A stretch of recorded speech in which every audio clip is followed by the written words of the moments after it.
Hello everyone, I'm going to make a quick video on repairing my overhead display, that has the direction, temperature, and what I noticed is, it just stopped working, kind of going in and out for a little bit.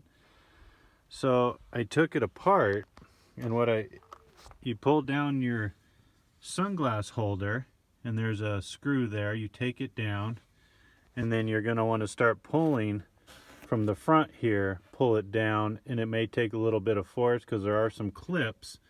Just, be kind of careful so you don't break anything. And then this will come down, and then the overhead display itself is connected with 3 T10 Torx screws. So take those out, and then be real careful. Next, what you're going to want to do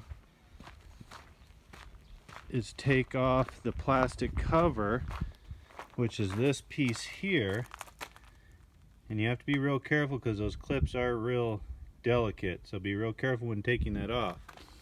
And then when you get to this part of the display, I noticed there was on the 510 resistor, you can see it became disconnected. So I already have my soldering iron warming up here, so you're going to want to just solder those connections back on, and 9 times out of 10 that's going to fix your problem. A little tiny bit of solder and a little bit of time, and it's fixed. You take that to Toyota and they're going to charge you an arm and a leg to do this. I hope this video was helpful. Thank you.